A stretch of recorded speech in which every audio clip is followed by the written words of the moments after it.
ग्राम देवरी बंगला के ग्रामीण 2 साल से 3 मुद्दे को लेकर लड़ाई लड़ रहे हैं, जिसमें सबसे अहम मुद्दा देवरी बंगला में विश्राम गृह को लेकर है। ग्रामीणों ने बताया कि पूर्व में भी ग्राम देवरी बंगला में विश्राम गृह प्रस्तावित हो चुका था, जिसके लिए पंचायत की ओर से सभी दस्तावेज जिला प्रशासन के पास जमा कर दिया गया है, पर कुछ राजनीतिक लोगों के चलते यह विश्राम गृह का कार्य अब तक अटका पड़ा हुआ है। साथ ही साथ देवरी के बस स्टैंड का उपयोग नहीं हो रहा है, जिसके चलते राहगीर इधर उधर भटक रहे हैं। वहीं ग्रामीणों ने यह भी बताया कि आसपास ग्रामीण देवरी तहसील पर निर्भर करता है, जिससे वहां पर अब अनुविभागीय अधिकारी की आवश्यकता है, जिससे आसपास के गांव वालों को इसका लाभ मिल सके।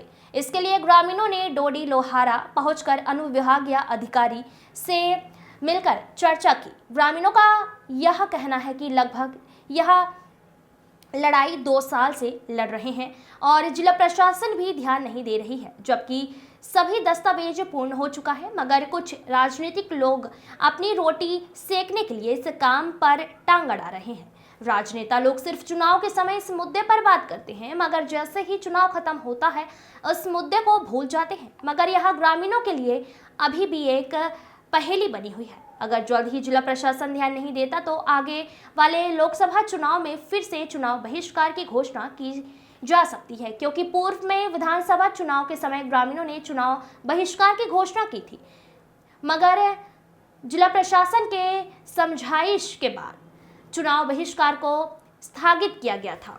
बोधन भट्ट की रिपोर्ट। विधानसभा का बहिष्कार 3 मुद्दे में किए थे और उसी मुद्दे में हम अभी तक क्या कार्रवाई हो उसकी जानकारी लेने आए थे। लेकिन वो सार्वजनिक मुद्दा है। हमारा 3 मुद्दा है, विश्राम गृह है, तहसील है और हमारा बस स्टैंड का जो सीमेंटीकरण के लिए था। और तीनों मुद्दों को उस समय आश्वासन दिया गया था और हमारे चुनाव को बहिष्कार जो किए थे उसको स्थगित कराया गया था कि हम लोग आश्वासन देकर कि हम लोग इसको कार्रवाई करेंगे करके। पर अभी एसडीएम साहब से हम जानकारी लिए हैं, अब आश्वासन तो दिया है अभी एसडीएम साहब की ये कार्रवाई, तो अभी नया आया हूँ, देख लेता हूँ कि कहाँ तक है।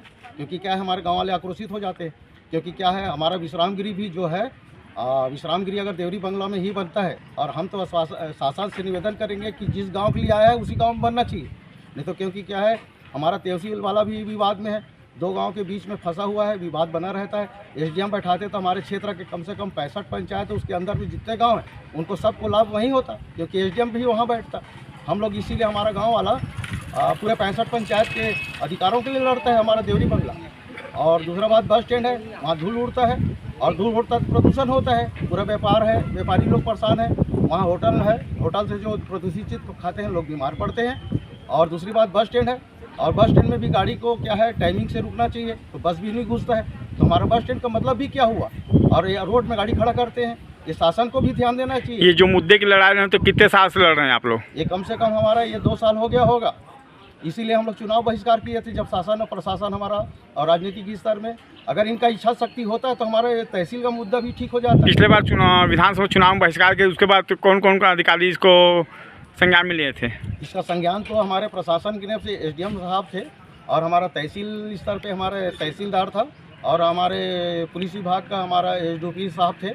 ये सब आके हम लोग को समझौता करवाए थे, स्थगित करवाए थे आश्वासन देकर। अभी अगर आप लोगों के मुद्दा पर कोई प्रशासनिक अमल नहीं हो पाता तो आप लोकसभा चुनाव में क्या करेंगे?